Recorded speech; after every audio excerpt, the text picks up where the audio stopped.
Hello everyone, and a very warm welcome to the Smiling Frame channel. If you enjoy our content, please consider subscribing and giving this video a like.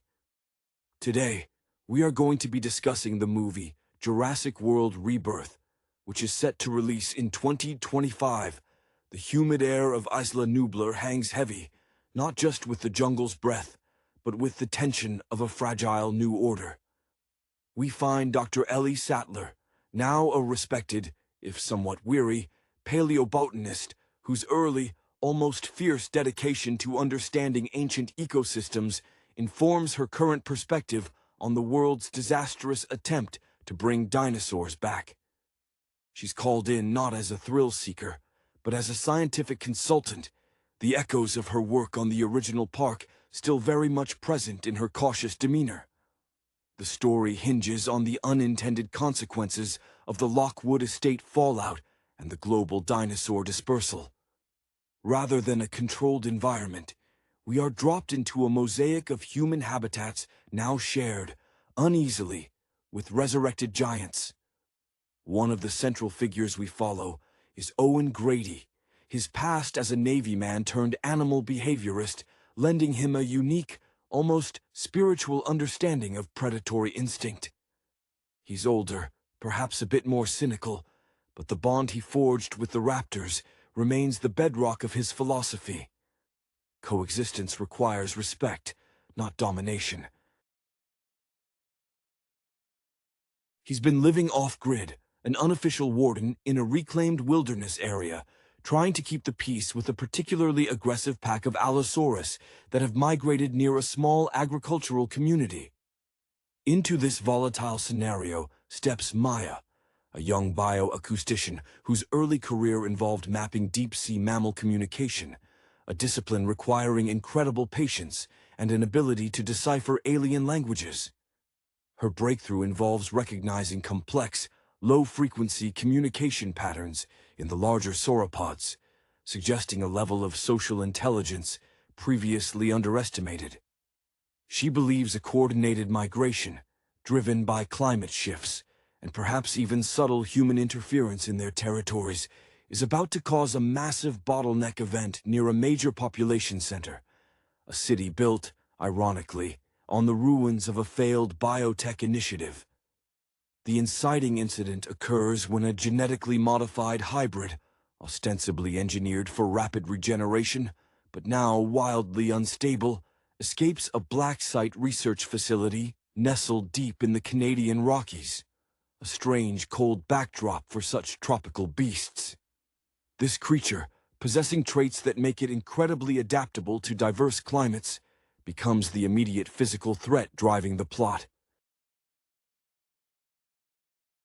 Owen and Claire Deering, whose administrative and public relations skills have matured into a sharp, pragmatic leadership style honed by years of crisis management post-extinction, are reluctantly brought together by a desperate international agency.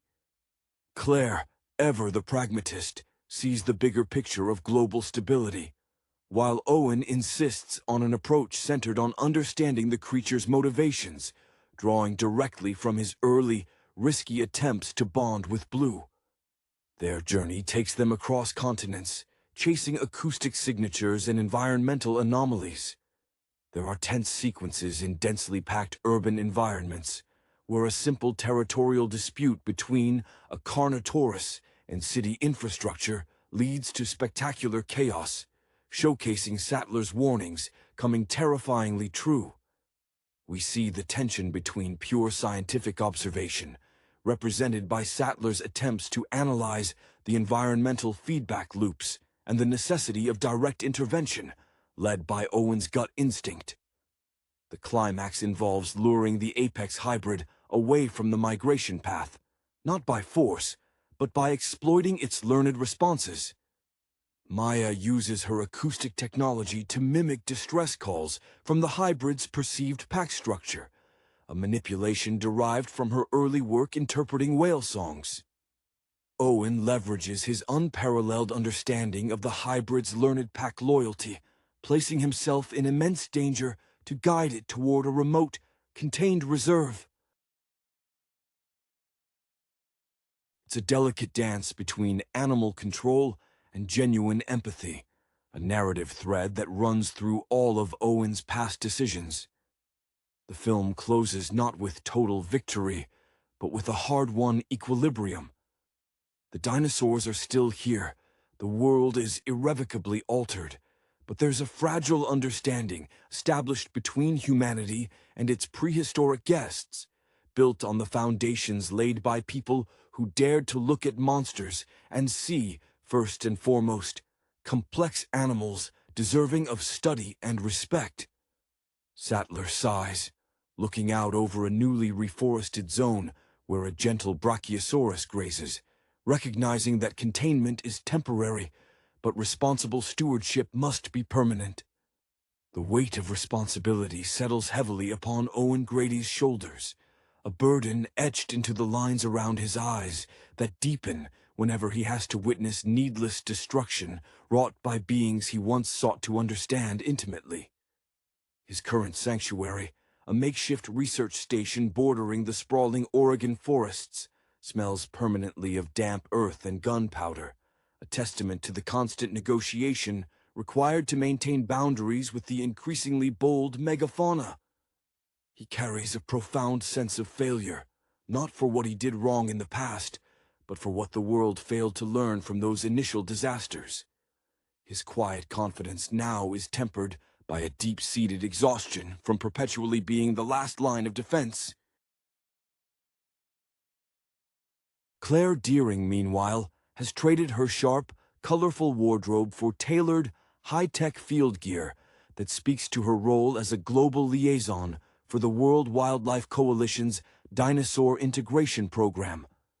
Her early career, defined by the meticulous management of theme park logistics, now seems almost quaint compared to the geopolitical tightrope. She walks daily, mediating disputes between sovereign nations, terrified of velociraptor incursions into their farmlands. She watches the satellite feeds of the unfolding chaos with a practiced, almost cold focus.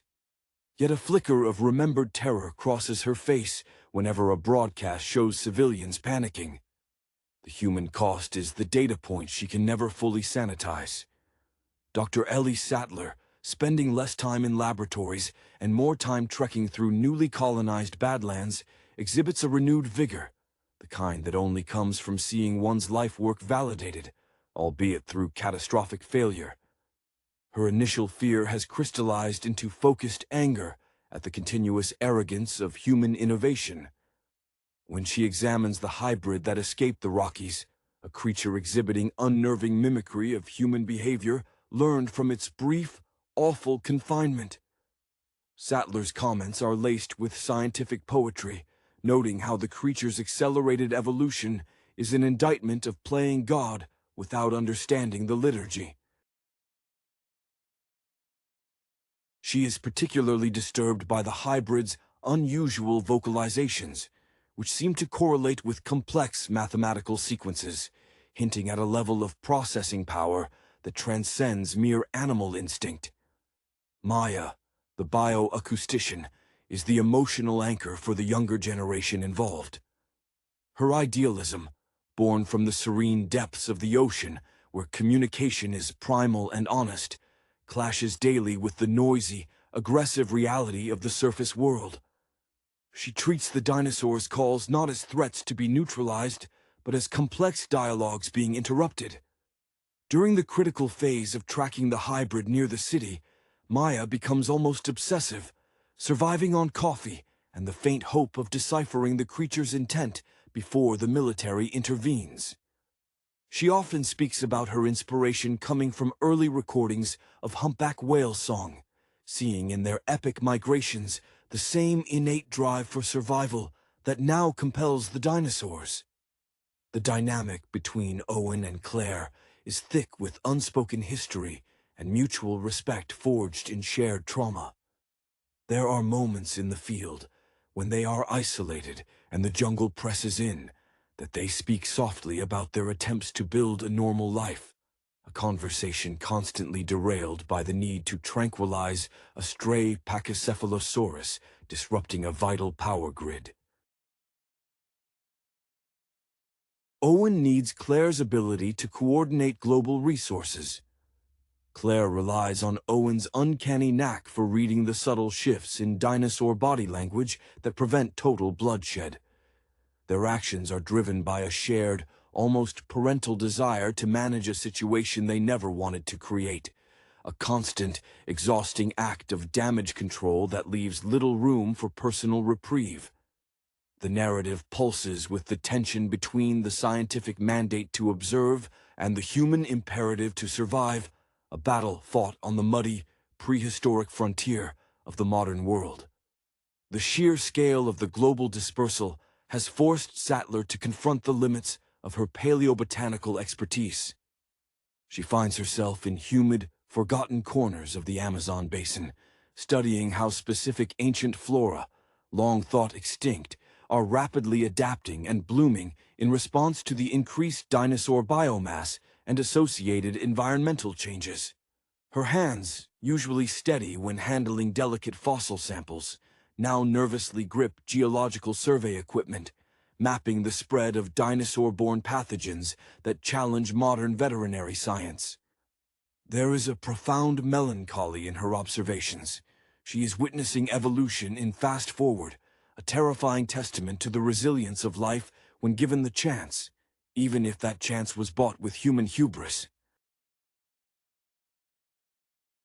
Her greatest emotional struggle is maintaining objectivity when every data point screams warnings that the scientists who initially funded the return of the dinosaurs willfully ignored.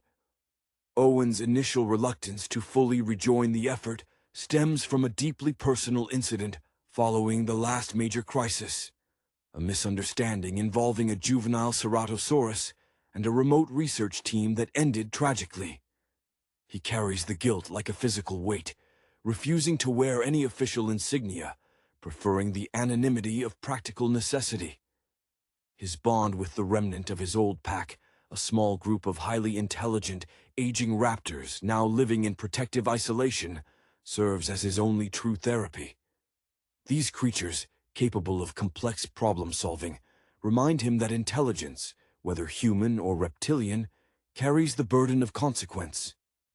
When he first encounters the escaped hybrid, he notes its uncanny silence, a lack of the baseline, species-specific vocalizations Maya is seeking, suggesting a severe developmental disconnect, perhaps even a manufactured emptiness where instinct should reside.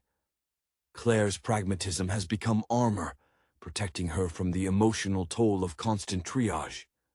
Her earlier successes in public relations, smooth-talking investors, and managing public perception are now repurposed for damage assessment and securing emergency funding in shattered European capitals. She moves through disaster zones with an almost unsettling efficiency, prioritizing the securing of vulnerable populations over the containment of individual dinosaurs, a calculation that often puts her at odds with the more conservation-minded scientists. Yet, late at night in sterile command centers, reviewing the faces of displaced families, the veneer cracks. She occasionally contacts Dr. Henry Wu's scattered research notes, desperate to understand the mechanics of the hybrid's creation, driven by a fierce, almost maternal need to undo the flaws in the design before they lead to wider extinction events. Maya, utilizing advanced frequency analysis equipment often borrowed from deep-sea oil exploration teams, discovers that the hybrid is communicating, but not in a language understood by the other dinosaurs. It is utilizing highly compressed, rapid-fire bursts of sound, a form of sonic shorthand that suggests intentional, rapid learning, perhaps even coding derived from the very machinery used to monitor it. This discovery ignites a desperate race against the clock. If the military mobilizes a full-scale conventional response based on the assumption the creature is merely a mindless beast, they risk provoking a response from the wider dinosaur population that Maya's acoustic mapping suggests is already highly agitated by the hybrid's anomalous presence. Her drive is fueled by the conviction that if one can map a whale's journey across an ocean, one can map the emotional geography of a desperate, manufactured predator. The film crescendos not as a hunt, but as a complex, high-stakes conversation between disparate intelligences trying, against all odds, to find common ground before human fear silences the debate forever. The tension reaches its breaking point not in a grand confrontation, but in a suffocating subterranean environment beneath the targeted metropolis. Maya, guided by the increasingly frantic, mathematically complex sonic bursts emanating from the hybrid, leads Owen into the abandoned subway system. This setting contrasts sharply with the jungle foliage they are accustomed to. Here, the damp concrete and echoing darkness amplify every footfall, every labored breath. Owen, relying on the faint, almost imperceptible scent markers he learned to recognize in the raptor pens, moves ahead, his modified rifle loaded not with lethal rounds, but with experimental neural suppressants based on Satler's knowledge of prehistoric plant toxins. The hybrid, trapped by the geography and agitated by the high-frequency noise pollution from the surface rescue operations, exhibits truly disturbing behavior. It's not just aggressive, it's demonstrating advanced tool use, piling debris to create barricades and actively short-circuiting maintenance panels to plunge sections of the tunnel into absolute blackness, forcing its pursuers to rely solely on primitive senses. This intellectual capacity shocks even Owen, who remembers the calculated cunning of his original raptor pack. He realizes this creature wasn't just built for regeneration, it was engineered for sophisticated adaptation, a horrifying success story of synthetic evolution. Claire and Satler, coordinating remotely from a mobile crisis center established in a repurposed stadium, face their own moral dilemma. Satler analyzes residual spores found near the tunnel entrance, evidence that the hybrid is rapidly altering the local microbial ecosystem, a subtle but potentially devastating form of biological warfare by proximity. She argues vehemently against the military's proposal to flood the tunnels with nerve gas, warning Claire that such an action would irrevocably poison the ancient, sensitive aquifer system supporting the entire region's water supply, a catastrophe far outweighing the immediate threat of the single creature. Claire, forced to weigh the lives of thousands above ground against the long-term ecological collapse detailed by Satler, makes the executive decision that bypasses conventional authority, a bold move mirroring her earlier defiance in the face of corporate greed. The climax within the tunnels is intimate and terrifying. Owen, separated from Maya's acoustic guidance by a sudden cave-in caused by the hybrid's calculated sabotage, confronts the creature alone in a vast, echoing chamber originally designed for train maintenance. He doesn't attack immediately. Instead, remembering Claire's counsel to look beyond the immediate threat and Satler's insistence on understanding evolutionary drivers, he forces himself to remain calm, speaking in the low, rhythmic cadence he used to soothe Blue during stressful training exercises. He isn't commanding, he is communicating vulnerability, an acknowledgement of shared confinement. The hybrid hesitates, its terrifying, multifaceted eyes tracking his every subtle movement. It is this moment of shared, primal recognition, not of dominance, but of desperate survival, that allows Owen the fraction of a second needed to deploy the targeted neurotoxin, not to kill, but to force a deep, temporary hibernation, neutralizing the immediate danger without terminating the unique biological data contained within. The silence that follows the successful deployment is heavier than any roar, signaling a temporary truce in the ongoing war between creation and control. The aftermath of the tunnel standoff leaves Owen physically drained but emotionally galvanized, realizing that the fight is no longer about containment, but about understanding the synthetic intelligence they have unleashed. He emerges from the subterranean darkness, blinking against the stark, overly bright lights of the mobile command center, where Claire meets him, not with relief, but with the stern focus of someone who has just committed professional treason to save a city. Her decision to overrule the military protocol has placed her team in the crosshairs of international scrutiny, a familiar, uncomfortable spotlight for her, reminiscent of the early days of Jurassic Park's cover-ups. Only now the stakes are global stability, not just investor confidence. Sattler, reviewing the hybrid's biological data captured during its forced slumber, confirms her gravest fears. The creature's rapid genetic restructuring isn't simply adaptation. It's an accelerated form of synthetic speciation, meaning the threat isn't just one monster, but the potential for an entirely new, highly intelligent lineage capable of outmaneuvering human civilization rapidly. Her tone, usually dry and academic, cracks with frustrated urgency as she presents her findings to a skeptical panel of global security advisors. Her early career spent meticulously proving the fragility of ecosystems, now providing the starkest warnings about the creation of a dominant, engineered apex predator. She argues that the only sustainable solution lies in protecting the remote geothermal reserves Maya identified, areas naturally shielded from human development where the creature's complex migratory needs might be met without human interference. Maya, meanwhile, is haunted by the hybrid's sonic output immediately preceding Owen's intervention. She isolated a recurring pattern within the chaos, a sequence that, when slowed and filtered through her deep-sea algorithms, resolves into what sounds undeniably like structured mourning, or perhaps a request for acknowledgement. This experience profoundly shifts her focus. Her early fascination with benign deep-sea communication turns into an urgent quest to understand the ethics of artificial life.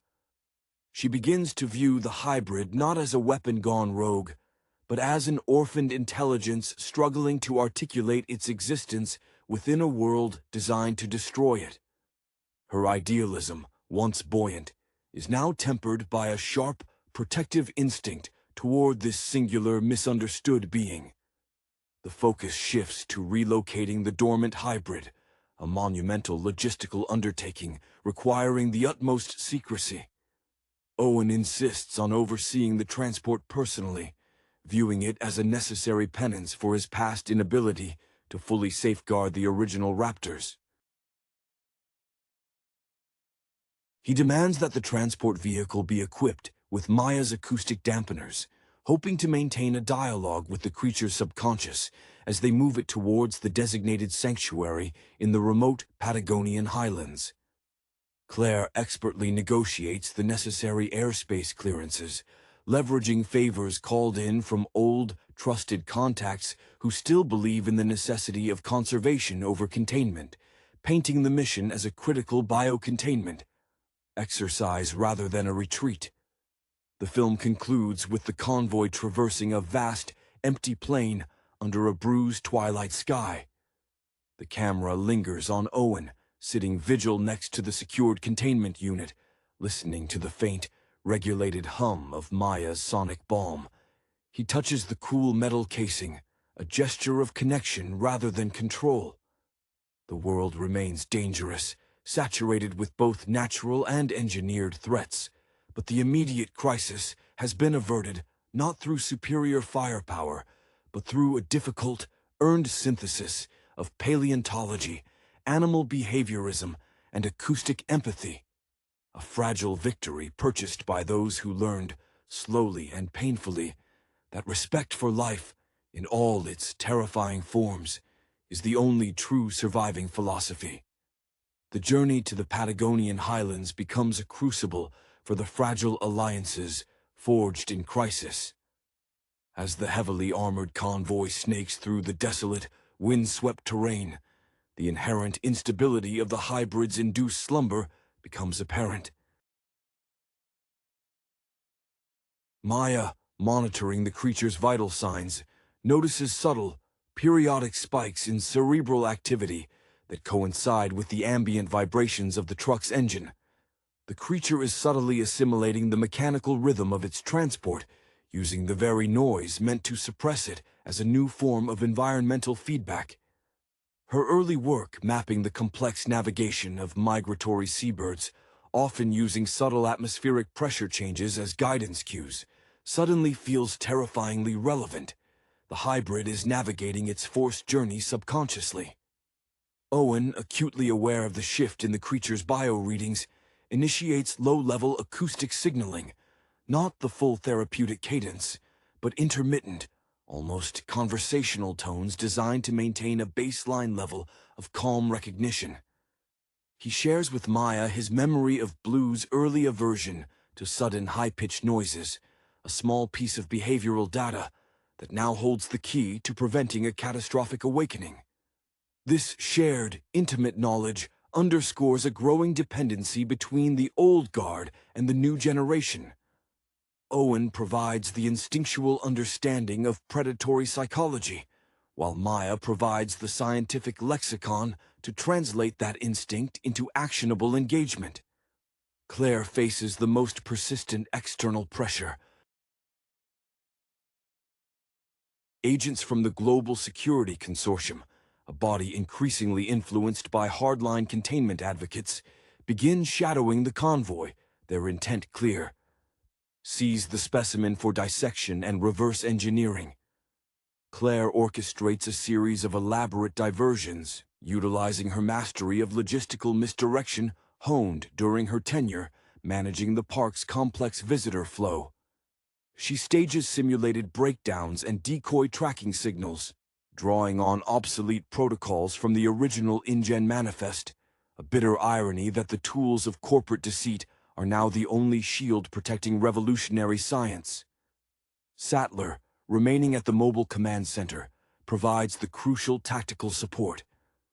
Analyzing remote atmospheric samples taken from the convoy's immediate vicinity, she discovers that the hybrid is emitting trace amounts of engineered pheromones, a chemical broadcast that, if allowed to disperse unchecked, could trigger defensive territorial aggression in any extant dinosaur populations in the region, turning the sanctuary into a war zone. She rushes a synthesized aerosol counteragent, a paleobotanical compound derived from rare Andean mosses known for their powerful calming effects on mammalian nervous systems, to a rendezvous point ahead of the convoy, gambling that the hybrid's synthetic biology might still respond to ancient, fundamental chemical signals. The climax of this leg of the journey occurs during a sudden blizzard. Visibility drops to zero, and the convoy is forced to halt. Security forces close in, believing the stop is a genuine failure and moving to enforce a seizure. Owen, realizing they are out of time, authorizes Maya to broadcast the full, complex morning sequence she isolated, amplified through the truck's external speakers, masking the sound of Satler's counteragent deployment.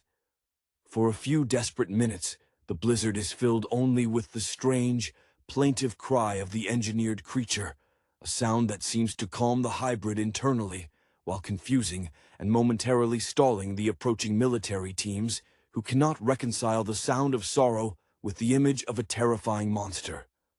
As the neurotoxin finally takes effect, washing over the creature in a mist of green particulates, Owen and Claire share a look, a recognition that survival is no longer about winning battles, but about creating enough space for these impossible lives to simply be outside the parameters of human control.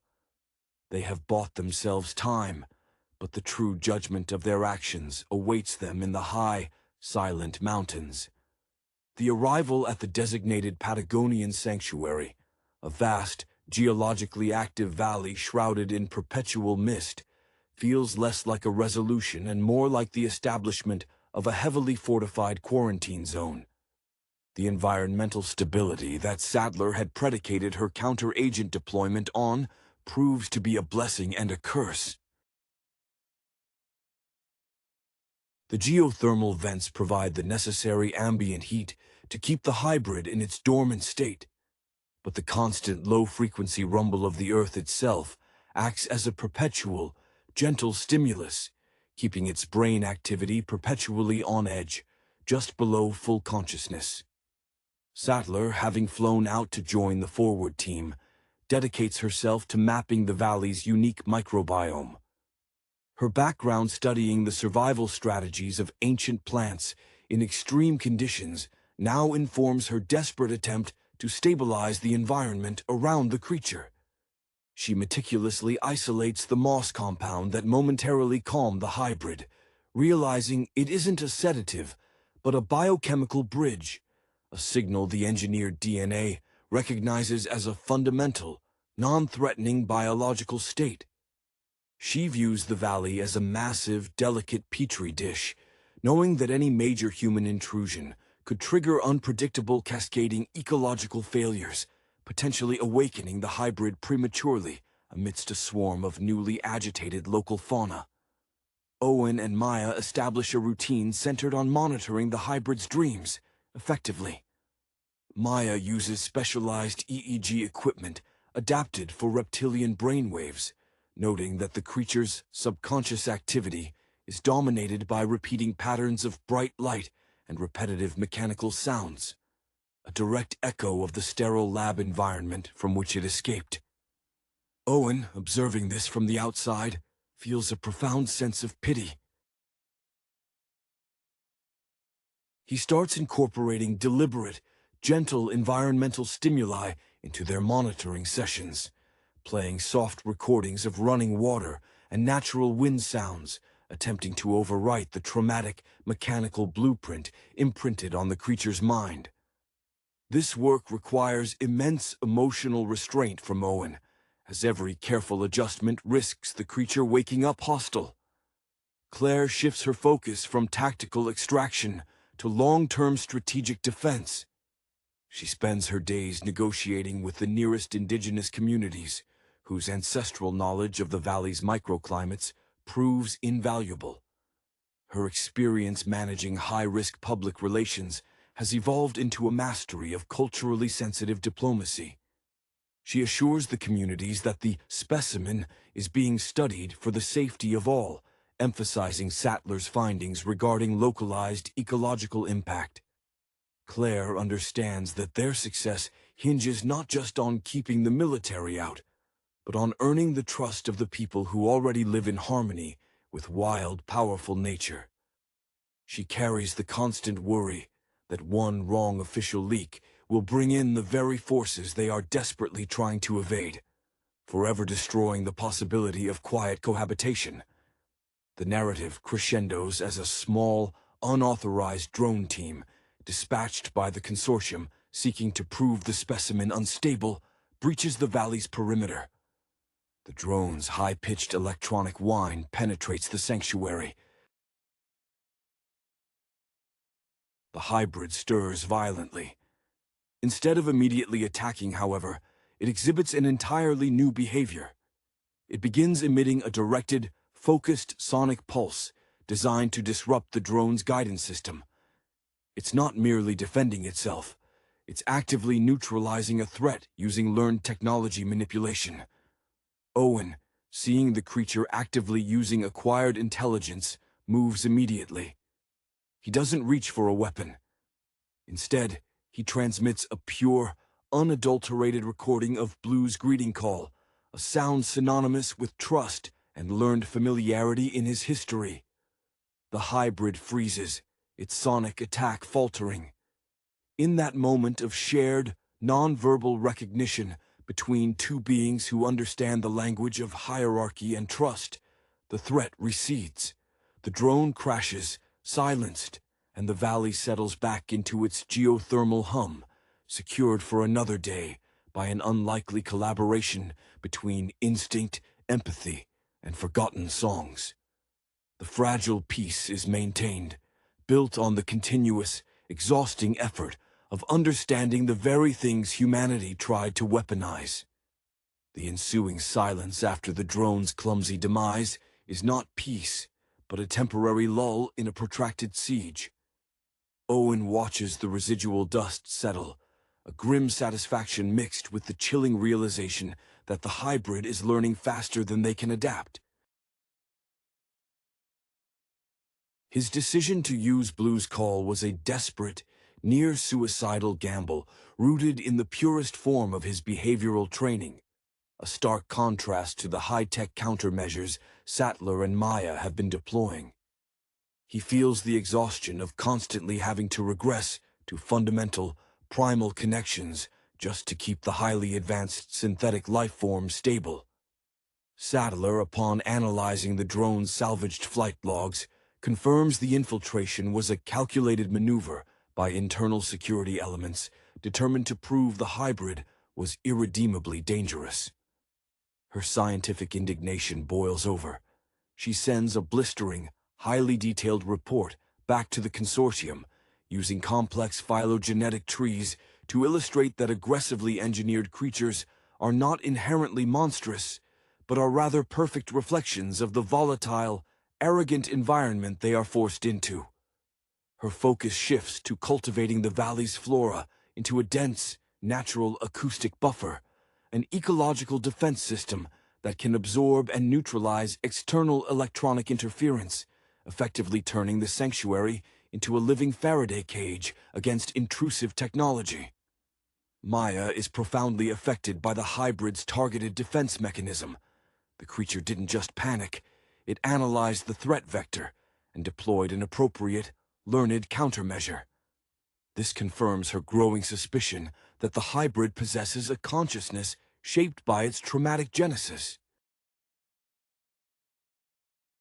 She begins experimenting with creating soft, acoustic environments, playing back the recording of the natural Patagonian winds layered with the gentle, low-frequency rumbling of the geothermal vents. She views this as environmental therapy, trying to replace the harsh, geometric sounds of the lab with the organic, flowing symphony of the valley, hoping to rewrite the creature's foundational memories. Claire, now fully invested in protecting the sanctuary from human interference, leverages her deep knowledge of corporate security loopholes. She manages to freeze the consortium's assets allocated for extraction, citing catastrophic ecological liability risks based on Satler's preliminary spore analysis. This administrative warfare is almost as exhausting as any field operation. She often retreats to review old footage of the original park's pristine landscapes, not with nostalgia, but with a stark sense of irony. She realizes that true safety wasn't achieved through fences and electrified barriers, but through meticulous, honest negotiation with uncontrollable forces, a lesson learned far too late. Her interactions with Owen become fewer, but more intense, relying on shared glances across complex communication screens, each understanding the immense personal cost of their divergent but parallel missions. The film moves toward a quiet resolution where the characters accept the burden of their knowledge. Owen continues his vigil, understanding that the hybrid will eventually awaken, not as an enemy, but as a new entity that must find its place. The final sequence shows Maya successfully integrating the thermal vent frequencies with the ancient moss compounds, creating a pervasive, natural blanket of calm across the valley. The image fades on the dormant hybrid, now seemingly integrated into the landscape, breathing slowly, its bioreadings showing a deep, naturalistic sleep, suggesting that the greatest act of control was the radical choice to cease trying to control and instead dedicate resources to understanding and accommodating the wildness they had so carelessly resurrected. The narrative finally settles into a sustained period of uneasy guardianship, a phase where the daily drama shifts from active crisis to diligent, almost monastic maintenance of the status quo. Owen, now seemingly comfortable in the thin mountain air, spends his days physically patrolling the perimeter, not with weapons drawn, but with specialized sensory gear developed by Maya. He moves with the practiced economy of motion, of a man who has accepted his role as shepherd to a titan. His most cherished moments are the brief, controlled awakenings he engineers for the hybrid, allowing it a few minutes of fully conscious existence, tethered only by the specific, calming acoustic environment. During these sessions, he avoids overt behavioral commands, instead focusing on offering simple, non-threatening visual stimuli: the movement of a cloud, the fall of water from a high cliff, things that contrast sharply with the sterile geometry of its past. He finds himself speaking less to the creature and more about it to Maya, articulating complex behavioral observations in the simple, direct language he once used to train the raptors, a testament to the enduring power of his hands-on approach. Claire, having successfully repelled the immediate threat from the consortium by freezing their operational funds, focuses on establishing legal precedent. Her ambition is no longer about crisis management, but about enshrining the rights of these displaced, engineered beings. She works tirelessly with international legal experts, framing the Patagonian Valley not as a prison, but as a complex protected ecological reserve under a unique charter that acknowledges the intelligence of its primary resident. This legal scaffolding is, in her mind, the only permanent barrier against future military or corporate incursions, a battle fought with briefs and affidavits rather than tranquilizer darts. Her professionalism has acquired a steely, unyielding quality. She fights for the future of coexistence by making it legally, fiscally, and politically indispensable. Satler, energized by the successful creation of the acoustic buffer, turns her attention to the long-term viability of the valley's unique ecosystem. She discovers that the hybrid's stabilized presence, while initially disruptive, has inadvertently catalyzed the growth of several highly specialized, previously endangered fern species, an unexpected, positive feedback loop driven by the creature's specific metabolic waste products. This finding provides her with potent ammunition against critics. The creature is not merely a consumer of resources, but an unexpected, albeit dangerous keystone in a newly emergent, hyper-adapted biome. She sees a perverse beauty in this unintended symbiosis, recognizing that nature, given the tools, will always find a way to incorporate even the most unnatural additions into its grand tapestry. The emotional core of the film solidifies around Maya's breakthrough in deciphering the hybrid's learned response to Owen's call. She realizes the sound of Blue's greeting didn't trigger mere familiarity.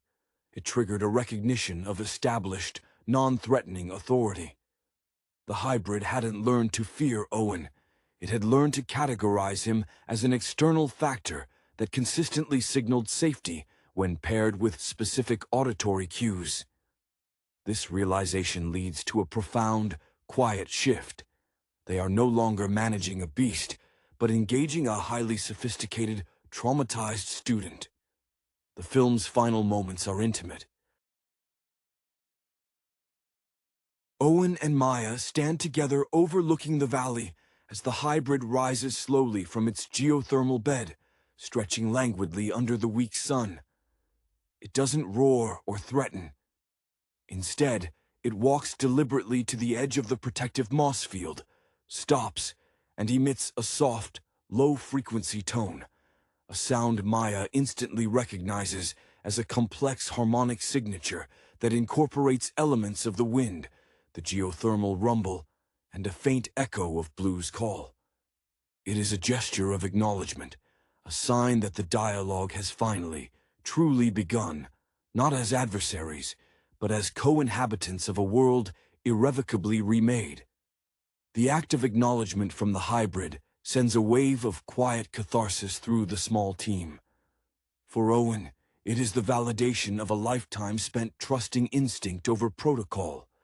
The silent language he championed has been officially recognized by the most improbable student.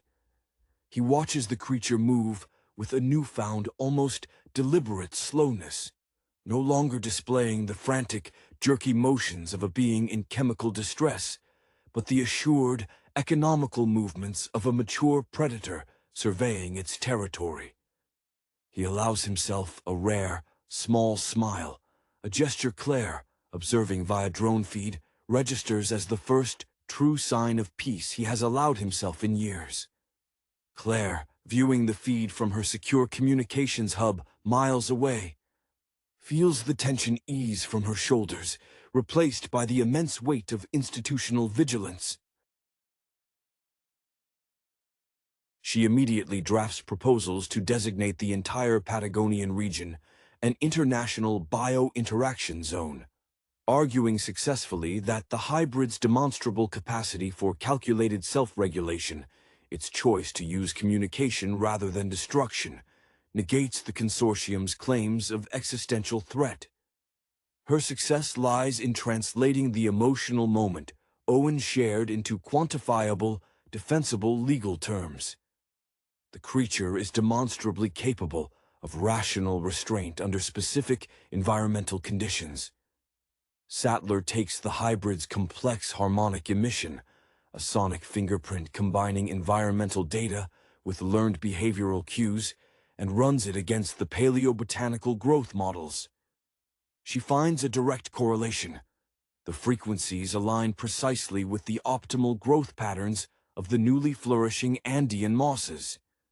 This suggests the creature possesses an innate, almost symbiotic awareness of its immediate ecological impact, a biological self-regulation system that might be the key to managing future integrated ecosystems.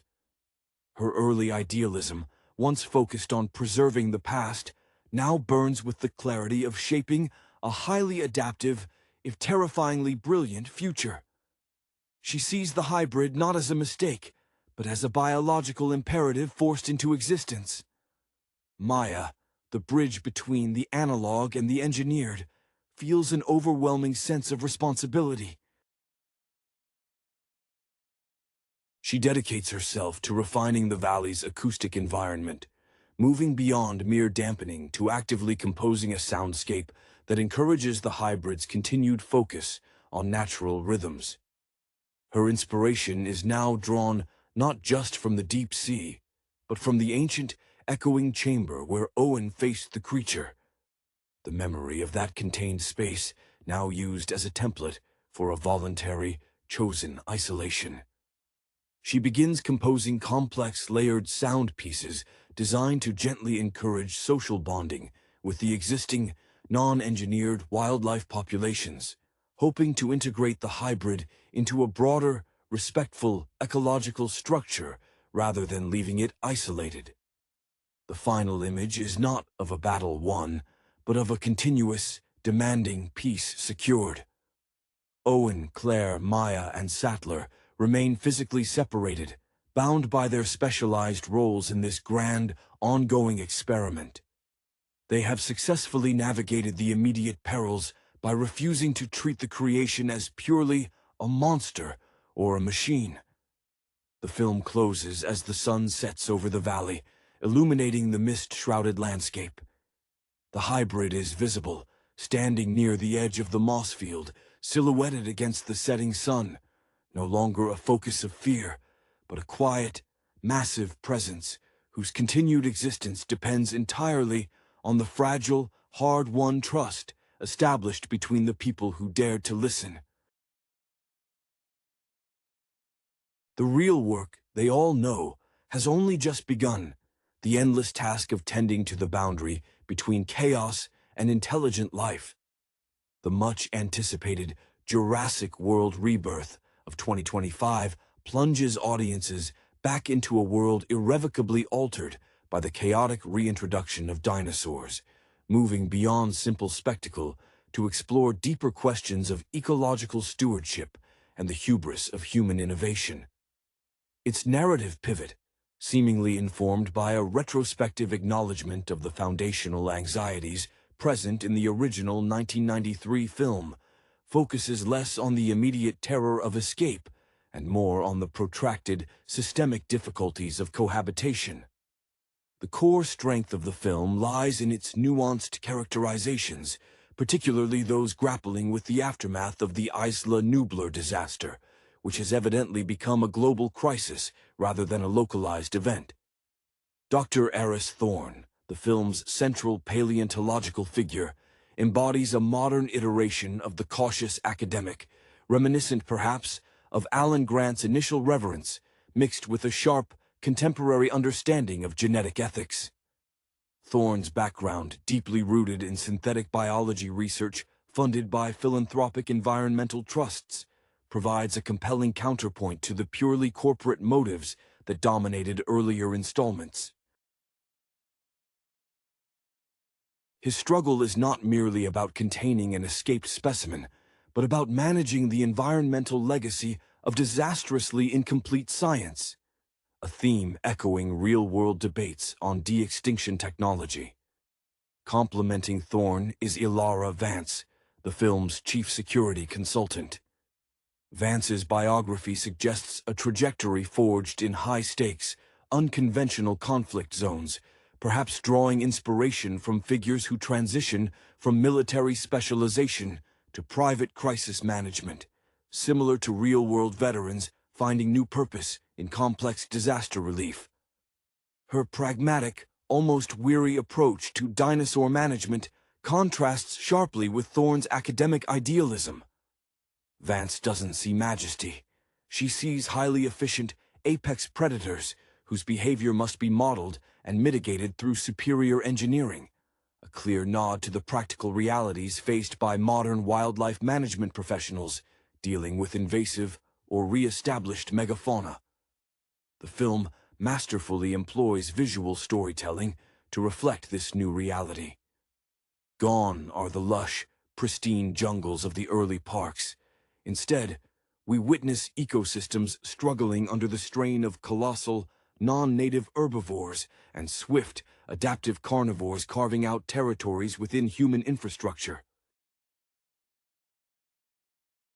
One particularly striking sequence depicts a pack of evolved raptors navigating the overgrown ruins of a major metropolitan area, a direct visual homage to post-apocalyptic cinema, where nature inexorably reclaims the monuments of human dominance.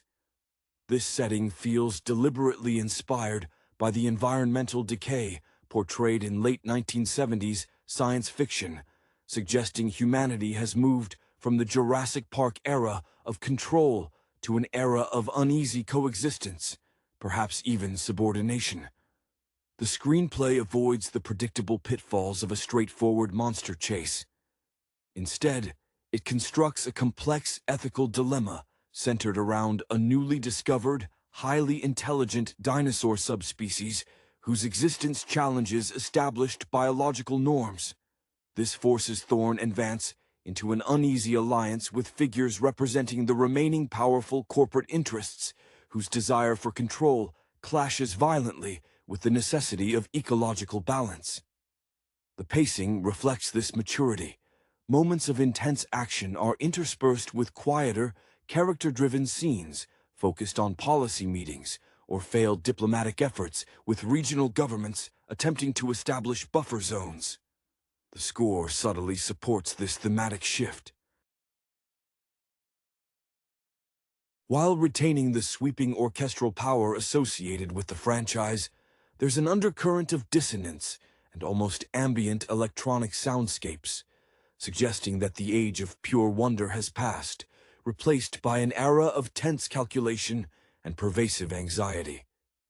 Jurassic World Rebirth ultimately succeeds not by presenting bigger dinosaurs, but by presenting a more complicated world, one where the consequences of playing God are no longer theoretical footnotes, but the immediate, suffocating atmosphere of daily life.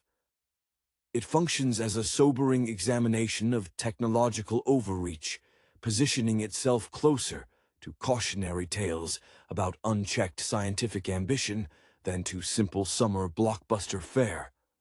The emotional weight carried by the returning and new characters speaks volumes about the psychological toll of living in this newly hybridized planet. Thorne, for instance, carries the silent burden of knowledge, His expressions often betray a deep-seated guilt, suggesting he was perhaps involved in the genetic research that led to the ultimate instability, even if his current intentions are purely protective. His commitment to ethical sourcing of genetic material, a process he meticulously details in hushed voiceovers, feels less like scientific rigor and more like penance. One can sense the shadow of his former colleagues, those who prioritized novelty over longevity, informing his every cautious step. This internal conflict elevates him beyond the standard scientific hero. He is a man attempting to repair a broken covenant with nature. Vance, the pragmatist, projects an almost impenetrable shell of professionalism, yet the film occasionally cracks this facade. A brief scene where she meticulously cleans and reassembles a rifle while watching archival footage of her previous assignments, perhaps involving resource protection in ecologically devastated zones, reveals the personal cost of her expertise.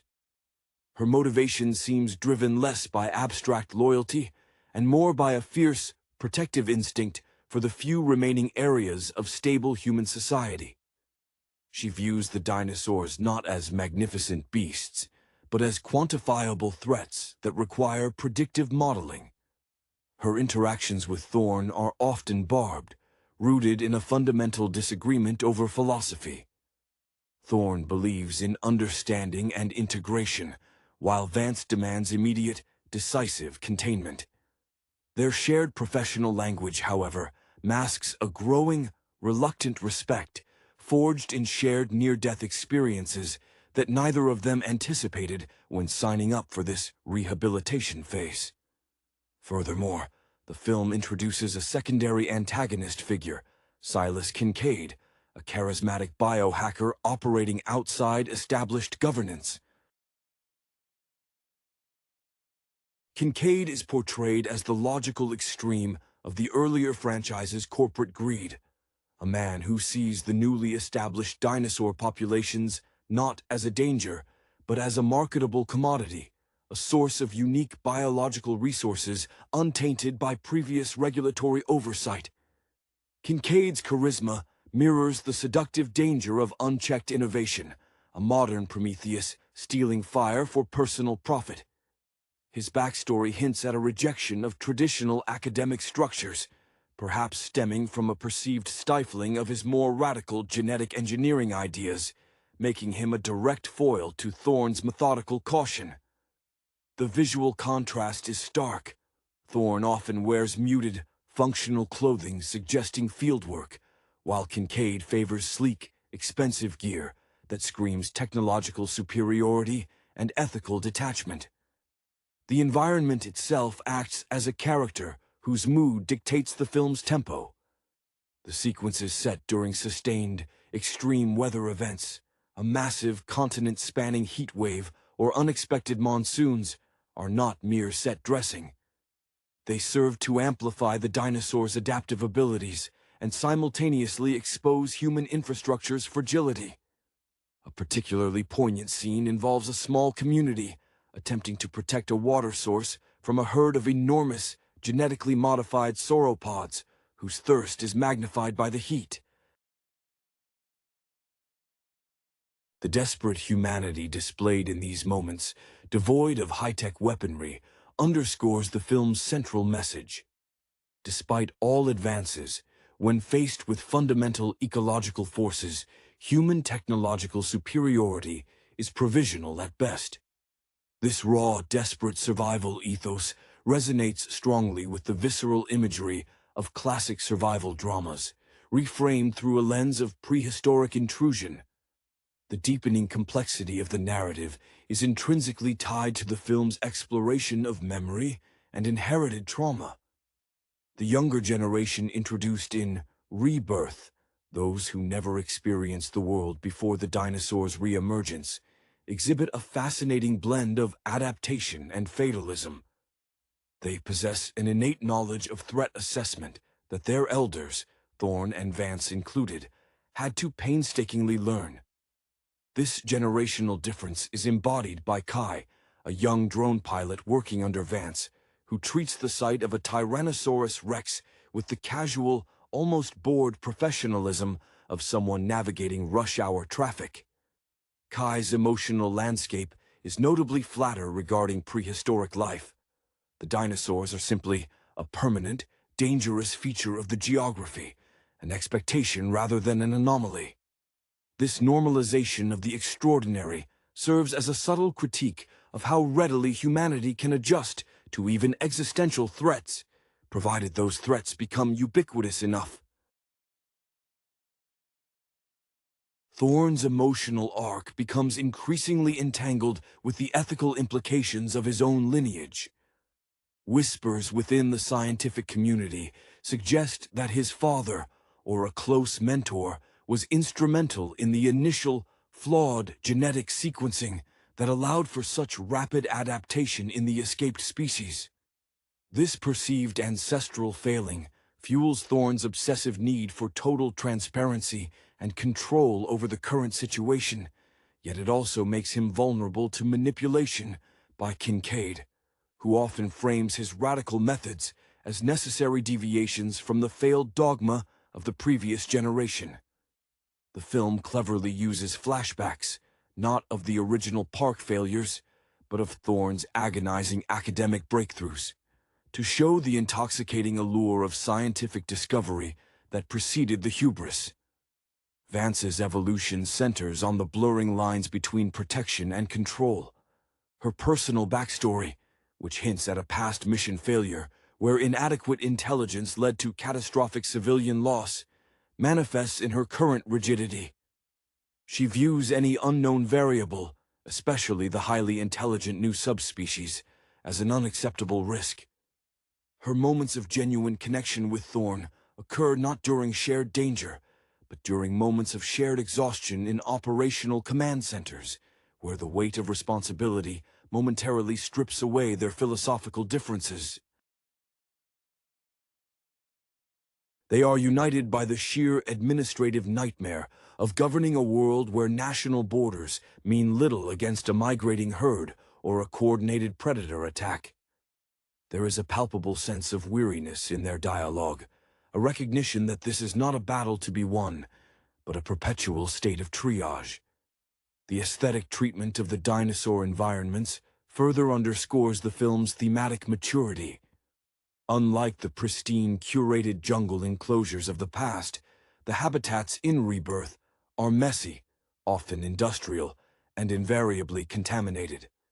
We see dinosaurs thriving in reclaimed toxic waste zones or adapting their hunting patterns around active power grids. This visual language suggests that the dinosaurs are not just surviving, they are metabolizing humanity's failures, turning our pollution and abandoned infrastructure into their own evolutionary accelerators. The film subtly implies that the greatest danger posed by these creatures isn't their teeth and claws, but their sheer, untamable resilience in the face of human systemic collapse.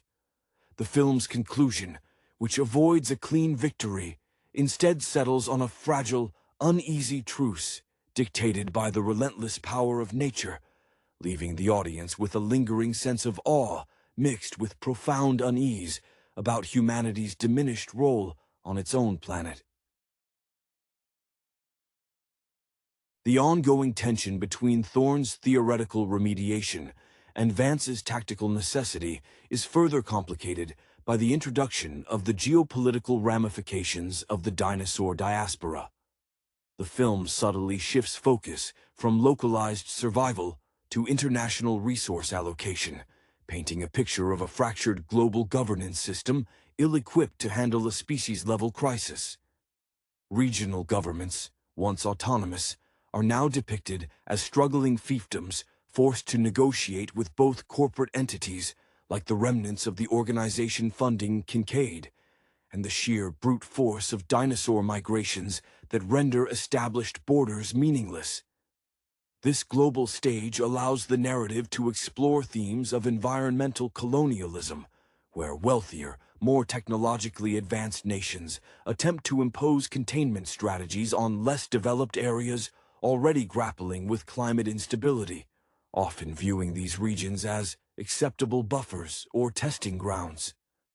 The exploration of Kincaid's operation reveals an intricate shadow economy built entirely around dinosaur biology.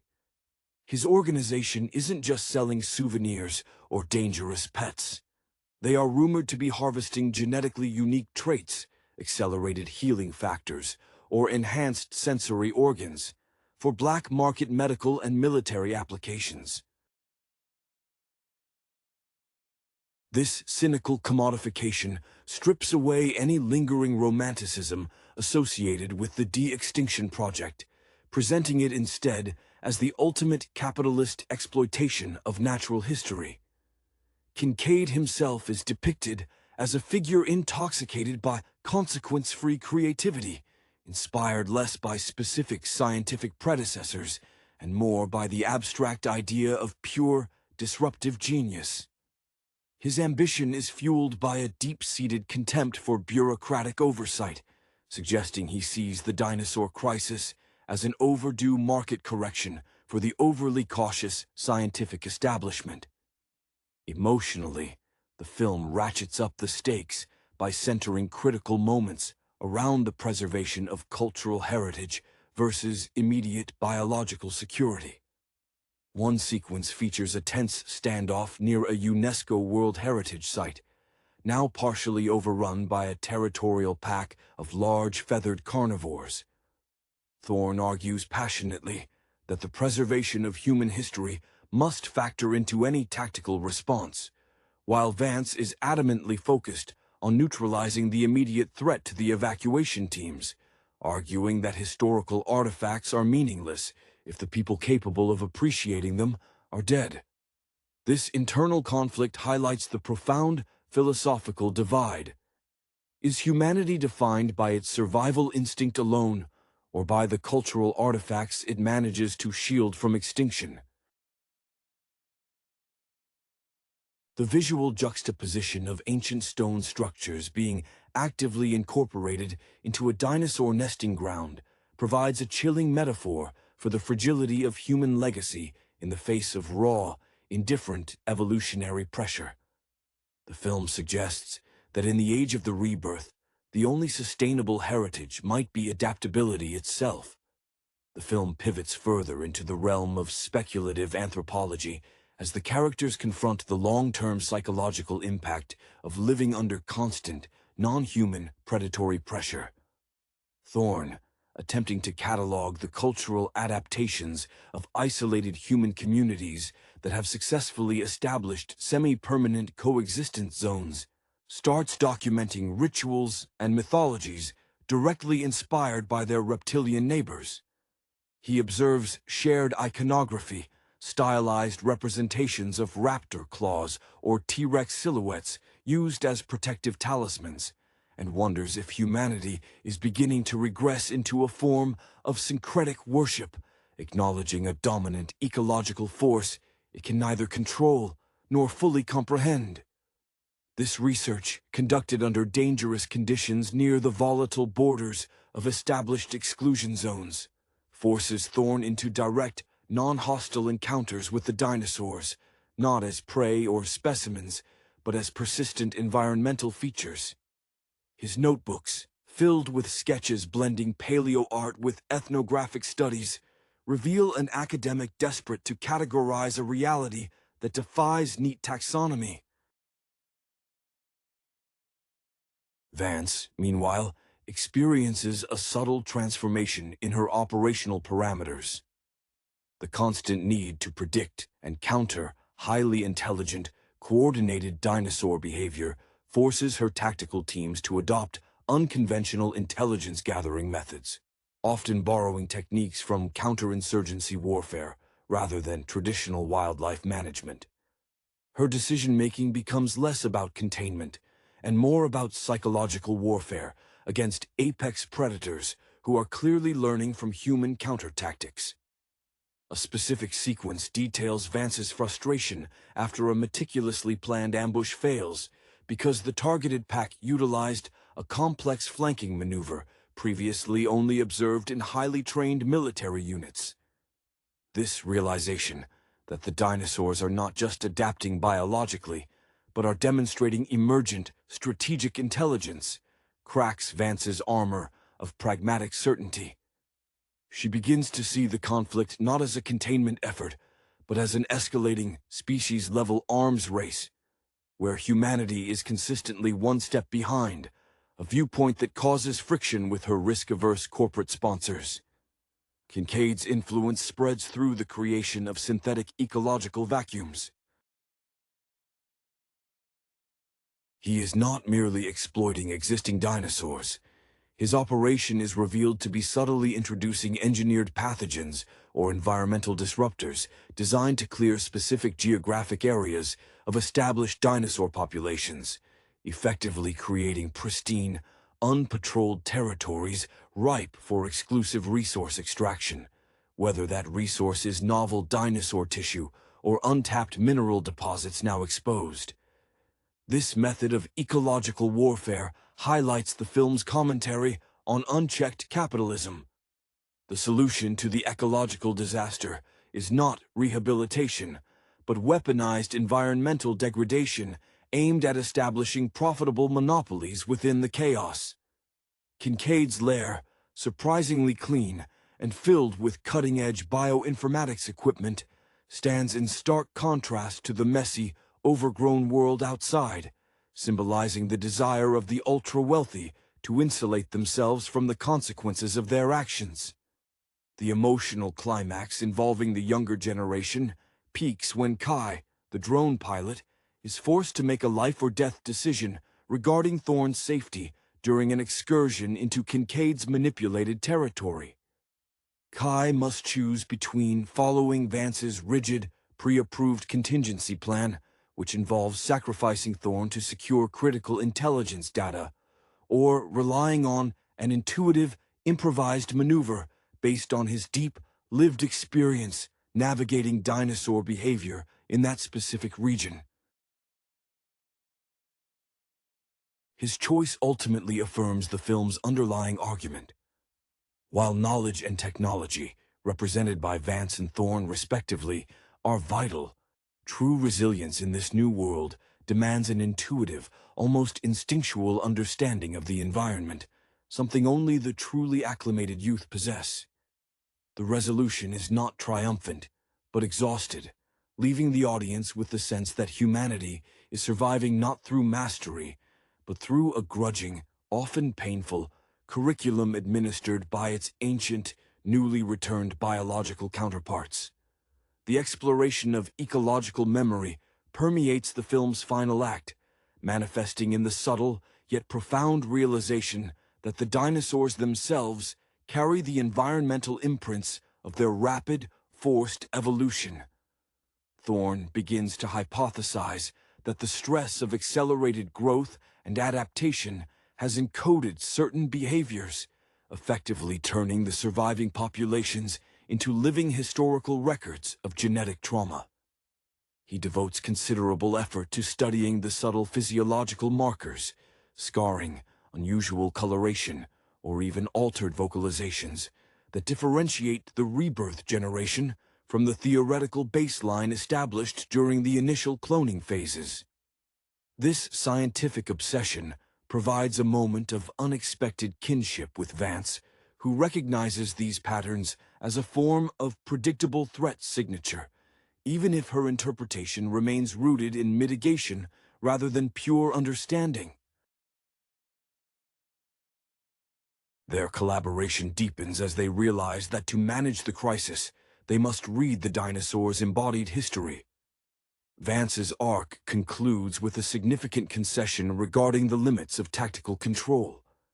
During a desperate mission to retrieve Kincaid, who has become a liability even to his own backers due to his increasingly erratic biological tampering, Vance finds herself reliant on Thorne's ability to predict the movements of the intelligent raptor subspecies.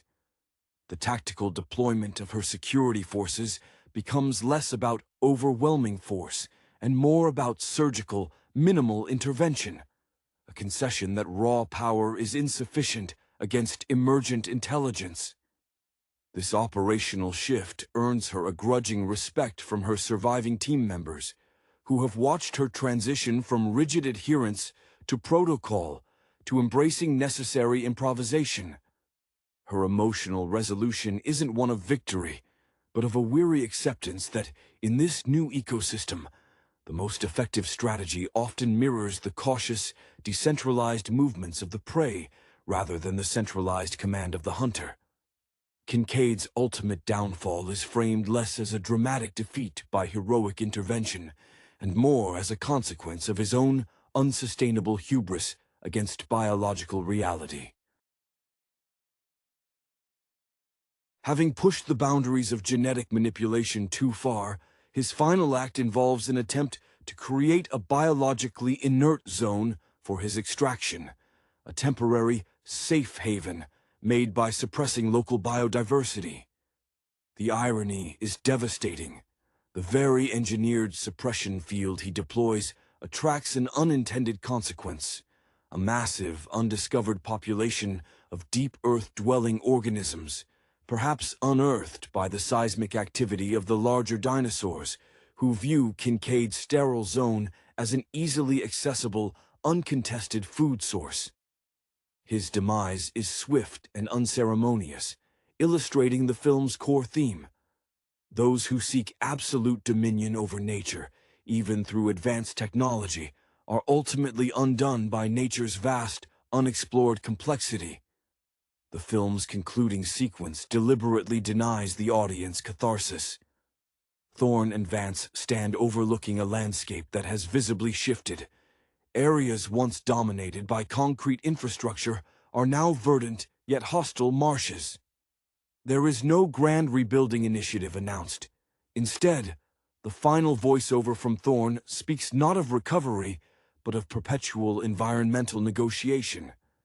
He notes that humanity has been reduced from the architect of the world to a junior partner, perpetually subject to the evolutionary whims of forces it unleashed but cannot recall.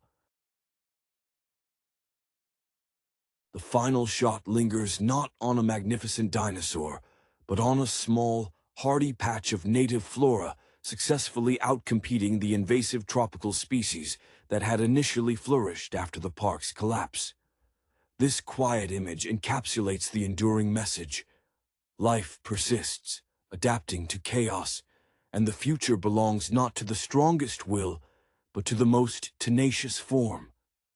The philosophical weight of this perpetual negotiation settles most heavily upon the societal structures that remain. Jurassic World Rebirth implicitly addresses the erosion of traditional nation-states in the face of biological sovereignty.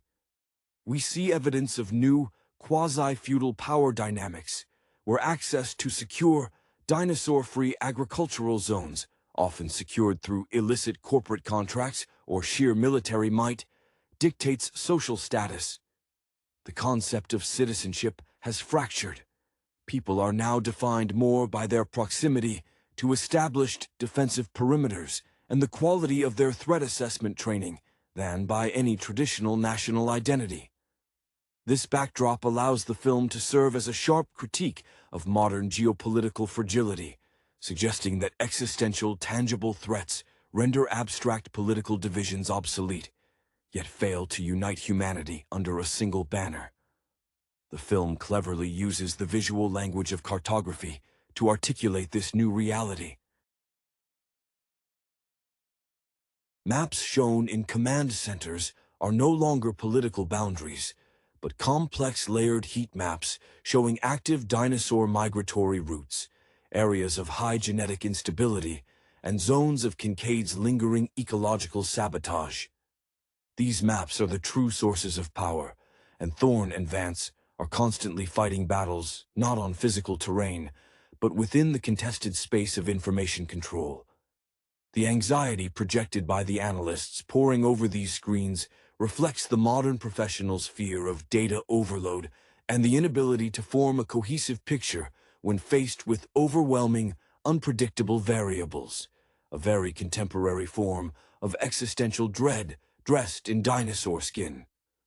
Thorne's final reflections hint at the next inevitable crisis, the question of intentional, managed ecological regression. He suggests that perhaps true sustainability in the post-rebirth era lies not in trying to reclaim pre-dinosaur civilization, but in actively cultivating a lower-impact, technologically streamlined human existence, a voluntary reduction in complexity to match the slower, more deliberate pace of the dominant megafauna. This mirrors real-world philosophical debates surrounding degrowth movements, positing that humanity's technological ambition might inherently be incompatible with long-term planetary stability. His quiet despair in the final scenes suggests he views this as a necessary but profound spiritual defeat for the species. Vance's role evolves from protector of human infrastructure to guardian of necessary knowledge. Having witnessed the failure of sheer firepower against emergent intelligence, her focus shifts entirely to intelligence sharing and strategic retreat. She stops attempting to command the environment and instead attempts to mentor Kai and others like him, ensuring that the practical, hard-won wisdom of survival, the knowledge of when not to engage, is passed down. Her emotional restraint finally breaks slightly when she admits to Thorne that she envies his ability to find abstract meaning in the chaos, while she remains shackled to the immediate, visceral reality of casualties. This vulnerability humanizes her completely, showing that pragmatism, when pushed to its limits, eventually buckles under the weight of moral responsibility. The film avoids a sequel setup, instead closing on an ambiguous, yet settled tone. The dinosaurs are not defeated. They are integrated into the fabric of existence, much like climate change or endemic global instability in our own time. The rebirth is presented not as an event that happened to the world, but as the start of a new, ongoing evolutionary epic in which humanity must redefine its role. The final, lingering shot of the resilient native flora suggests that the Earth itself is the ultimate winner, possessing an infinite capacity to heal and reassert equilibrium, irrespective of the technological or moral failings of its brief, dominant mammalian tenant. The narrative's quiet conclusion opens a disconcerting space for speculation regarding the ongoing ethical quandaries that will define future human existence. Thorne's advocacy for managed regression implies a profound psychological shift, a species willingly accepting a diminished technological footprint to ensure biological survival. This idea is subtly reinforced by the aesthetic decline in human settlements shown in the periphery. Structures are patchworked, reliant on salvaged materials, and conspicuously lacking in the sleek, sterile architecture that once symbolized progress. The film suggests that the pursuit of better or faster through genetic engineering has been permanently discredited, replaced by a desperate focus on enough and stable. This new reality forces characters like Kai, the young pilot, into unexpected roles of cultural transmission. Having grown up digitally fluent but environmentally attuned, Kai becomes the bridge between Thorne's historical, theoretical knowledge and Vance's practical tactical history. He represents the necessity of synthesizing disparate forms of intelligence. His emotional detachment concerning the dinosaurs evolves into a sober respect. He learns that the ability to observe without immediately reacting, the core skill of true coexistence, is a higher form of mastery than any weapon system. His journey underscores the theme that cultural evolution, when faced with radical environmental pressure, must prioritize adaptability over dogma. Vance's final act of mentorship is not about teaching combat, but about teaching reverence for boundaries. She spends less time drilling defense protocols and more time guiding her subordinates through nuanced risk assessment, differentiating between threats that require kinetic response and those that demand patience and environmental accommodation. This mirrors the evolution seen in certain elite scouting units in real-world high-risk environments, where the goal shifts from eradication to long-term situational awareness. Her relationship with Thorne solidifies into one of mutual intellectual dependence. She needs his scientific framework to predict the unthinkable, and he needs her operational reality check to keep his theories grounded in survival, not just academic purity. The film subtly references the enduring power of mythology by presenting anomalies in dinosaur behavior that defy current genetic modeling. Whispers emerge among the surviving communities about specific individuals or small herds that exhibit unusual cooperation with humans, perhaps responding to residual sonic frequencies or even displaying traits reminiscent of domesticated animals. Thorne dismisses these as hopeful projections or pattern misinterpretations, while Vance is cautiously intrigued, recognizing that if such behaviors are real, they represent the first genuine inroads toward interspecies communication, a path fraught with the danger of further human manipulation. This lingering ambiguity ensures that the audience understands that the rebirth is not a static state, but a continuous, unpredictable negotiation with a world that fundamentally changed its primary inhabitants. The final sense of quietude is not peace, but the exhausted silence following a massive tectonic shift, where the ground has settled into a new, permanent configuration of instability. The persistent murmur of unverified biological anomalies forms the final, unsettling layer of the film's analysis, suggesting that the creatures introduced are not merely subjects of ecological science, but entities capable of transcending purely deterministic evolutionary paths. This introduces a layer of spiritual or metaphysical unease, pushing the narrative beyond hard science fiction into territories explored in folklore concerning vengeful nature spirits or forces too vast to quantify. Thorne, ever the scientist, attempts to rationalize these outlier behaviors, the almost intentional avoidance of certain territories, the near-sentient warning cries, as complex emergent signaling patterns arising from genetic bottlenecks or residual neurological pathways from the original cloning process.